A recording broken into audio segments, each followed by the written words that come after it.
Hello മക്കളെ, പരീക്ഷയ്ക്ക് സാധാരണ കാണുന്ന ഒരു ചോദ്യമാണേ സംഭാഷണം തയ്യാറാക്കാൻ എന്നുള്ളത്. അപ്പൊ സംഭാഷണത്തിൽ എത്ര പേര് വേണം? ഒരാളോ സംഭാഷണത്തിന് മതിയാവില്ല, 2 പേര് നിർബന്ധമായിട്ടും വേണം, അല്ലെങ്കിൽ 2-ൽ കൂടുതൽ ആള്. നമ്മളൊരു കോമൺ ആയിട്ടുള്ള ഒരു സംഭാഷണം നമുക്കൊന്ന് നോക്കിയാലോ? ഇതാ, എല്ലാ കാടും മഴയും, അല്ലെങ്കിൽ നമ്മുടെ മഴ പെയ്തു. മഴ പെയ്ത സമയത്ത് കാടൊക്കെ ഇങ്ങനെ വരണ്ട് കിടക്കുകയായിരുന്നു, പുഴയിലെ വെള്ളമൊക്കെ വറ്റി നിൽക്കുകയായിരുന്നു. ഇനിയിപ്പോൾ പുഴയും മഴയും എന്ന് പറഞ്ഞാലും കാടും മഴയും എന്ന് പറഞ്ഞാലും ചോദ്യങ്ങൾ ഏകദേശം ഒരുപോലെ, സംഭാഷണ രൂപങ്ങൾ നിങ്ങൾക്ക് ഏകദേശം ഒരുപോലെ എഴുതാട്ടോ. നമുക്ക് നോക്കാം. കാട് ചോദിക്കുകയാണേ, ചങ്ങാതി നീ വന്നത് എന്ത് അനുഗ്രഹമായെന്നോ? കുറച്ച് ദിവസങ്ങളായി ഈ കാട് മുഴുവൻ വിറങ്ങലിക്കുന്നു.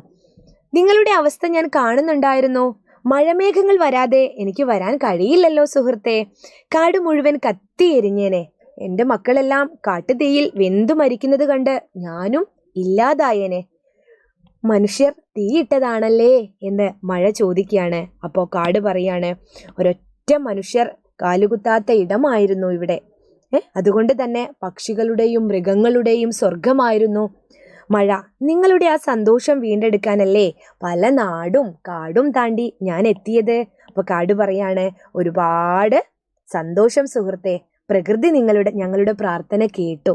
ഞാനും എൻ്റെ മക്കളും വളരെയേറെ സന്തോഷത്തിലാണ്. ഇതിനു പകരം പുഴയാണെങ്കിലും നിങ്ങൾ എന്തെഴുതാ? കാട്ടിലെ മൃഗങ്ങളും പക്ഷികളൊക്കെ ആണെങ്കിൽ പുഴയിലെ മീനുകൾ എന്നൊക്കെ മാറ്റി എഴുതിയാൽ മതി. ഇതുപോലെയാണ് ഒരു സംഭാഷണം തയ്യാറാക്കേണ്ടത് കേട്ടോ.